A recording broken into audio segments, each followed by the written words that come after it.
Hello. What we're going to talk about here is how you can keep your business and personal finances separate. And you probably already know that today, in terms of business, small business, or even solo businesses, people starting businesses on their own, today is really the day of the bootstrapper. People who sell products, they don't have to have office space anymore. They don't have to have employees. They don't have to have equipment. So business is really changing. You probably read, or you may have even heard of, there's even a book by Chris Gilbo called The $100 Startup, and that really is a viable concept. People don't have to have a lot of money to start up a business, and as a result of that, you've got people who are creating services. So you don't have to have, this big office space or mall space or anything like that. People are providing even creative services. They're doing things like doing websites for people. They're writing articles. They're ghostwriting books. All kinds of things that really do not require lots of traditional capital. They're creating virtual assets for people. So in other words, people want to do things. They want to have websites. They want to have information marketing courses. They want to have all kinds of things. And you have people who are providing services for these things. And again, they just don't need to have lots of stuff that they got to go and buy. You have information businesses these days. I mean, this was not even a thing, I'd say, 10 to 15 years ago. They're creating creative products. They are creating informational products. They're creating software that you can use in the cloud. So there are all kinds of things that people are starting businesses to do that are viable businesses that just do not start the way we traditionally know them to start. And that means then that the stuff that you need in order to start those businesses is no longer expensive, nor is it traditional. So you probably have to have a personal computer, maybe a mobile device. In some cases, you're going to have some office furniture, maybe some desktop software. You need an internet connection, obviously. You might buy some software as a service. You might buy some content services. You might buy some employee labor, but these days that doesn't necessarily cost you a whole lot. It's not as if you have to go out and hire someone and pay a lot of money for it. And so as a result of that, all of this is on demand. So it does not cost you a lot. You can buy exactly what you need, and you don't have to pay for the service up front. Right? And this is becoming more and more of a way for people to actually start their business. They only buy what they need, and they buy it when they need it. And so because of that, you just don't need as much. And so the things that people are using to start businesses, the capital, the money, well, those things are no longer traditional. People are just putting their knowledge into things. And for a lot of businesses today, having knowledge is more than enough, more than sufficient in order to start a viable business. Obviously, people are using cash, and they're getting that cash from their savings. They're not going out to investors, right? They're not going out necessarily to the bank. They're not going out to get people who have lots of money and asking them for it. In some cases, they're testing their product even before they actually invest in the business themselves. People are getting cash from their employment. So in some cases, they're full-time employed, but they're starting a business on the side. Because these businesses are no longer traditional, they're just taking the money that they earned from their day job, and they're putting it into their business. Some people are older, and so because of that, they've retired. They're getting the money from their retirement, and they're putting it into their business. And debt is not a necessity anymore. So you don't have to go and get a small business loan in order to start a running viable business. So people are using their credit cards. They don't have to have a lot of money. Sometimes they may need 500 here, maybe 700 or 200, or they just don't need a lot of money. They're going to get their home equity loan in some cases. And again, we're not even talking about a lot of money, not thousands of dollars in many cases. Sometimes we're talking about in the hundreds. Sometimes we're talking about less than 100. And so people do not need to go and get commercial loans. The traditional go to the bank, get approved, and then get a commercial loan. That just is no longer a necessity.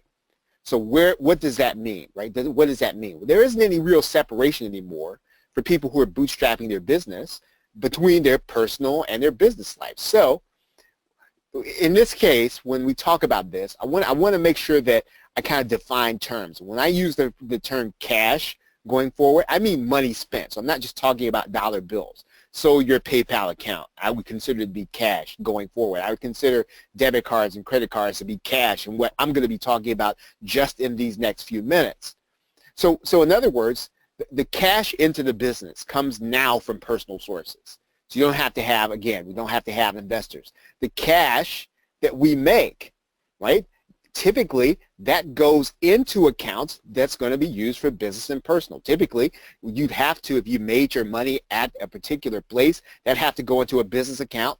Now, because people are getting their money from different sources, sometimes that money goes into a personal account. Sometimes it goes into a business account.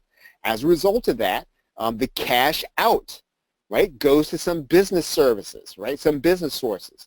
And again, some of the cash out then goes to personal sources. So what happens as a result of this, right, because of all of this activity? Well, sometimes if you're running a business in that way, you can be surprised by a recurring payment. You don't necessarily know which account it's coming out of, and sometimes a recurring payment can happen, and you may or may not be watching that because it's not necessarily your business account. Sometimes we may not account for everything we've spent between tax time. So people are very attentive to the things they spend around tax time. They tend not to be very attentive when it's not tax time. So people will go and buy books, they'll go and buy things with cash in their pocket, and at times this means then that some of these things never get accounted for. And that can happen a lot of different times during the course of a month. If you add those things up over the course of the year, it could mean thousands of dollars sometimes of tax savings that you could have if you were accounting for it on a regular basis or if you had a system. And sometimes we're just not aware of whether or not we're doing better than we were in a previous period. So maybe this month we've made $5,000, maybe last month we've made $5,000, but we don't necessarily fully know whether or not that's $5,000 all profit or $5,000 is less. Because we're not necessarily tracking these things in one place, we don't always know whether or not we're really doing something and we're really getting ahead. And of course, we just mentioned this, but we're really scrambling at tax time. That's the result of all this. And we really don't have effective systems for keeping receipts. And this is evidenced because there are businesses that are built around this. There's a business called Shoeboxed, and this is for people to send in their receipts, and Shoebox will store their receipts. And there are all kinds of businesses that are like this because there really is no foolproof way of being able to keep and track receipts and get them ready for tax time, or even to track them for the business. And obviously there's a better way, right? So there's a better way. And there's a personal financial software program called Quicken. And it's really made to track activity between accounts. And there is a business version of this software, and it's made to track your business activity. Now, transactions can all be downloaded into your software regardless of where they come from, right? So you can have transactions in your personal checking account. Those can be downloaded. You can have transactions in your business checking account. Those can be downloaded. You can have transactions from your PayPal account. You can have transactions from your Charge account. You can have transactions from every place downloaded into the software. And these same transactions can even be memorized, so we can categorize them. So every time they come over, we can have them automatically placed into certain categories. And these transactions can also be summarized into reports. And this is what's really vital and what will really be helpful to us, because they will tell us exactly our position. They'll tell us exactly how our business and financial position is actually going. And these transactions can come from multiple sources. And this is what's really important, because we're bringing all of these multiple sources into one location. And we are actually putting things together so that we can have one cohesive report telling us what's happening in our business. But now there is a caveat to that. Quicken doesn't necessarily come with a manual. Quicken doesn't necessarily assume that we're using personal funds for our business. It sort of assumes that we're using personal for personal and business for business. It doesn't assume that we use business funds to pay for personal expenses. The program doesn't make those assumptions. The program doesn't make the assumption that we spend cash for the purchases in our business if it's personal cash. All of that means that even if you can account for all these things, you need to make sure you're setting up Quicken correctly from the start, so that when you have it set up, it will actually give you the information that you want. And the good thing is that there's help for you.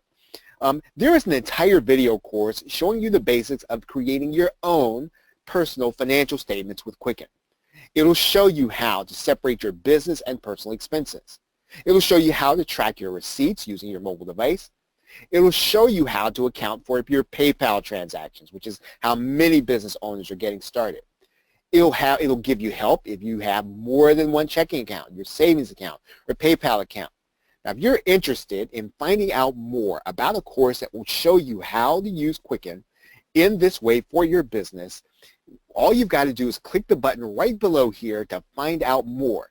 We'll tell you about the course, how you can get it, and what it will do for you and your business. And with that, I just want to thank you for taking the time out to be with us and listen. Have a great day and a pleasant tomorrow. Take care.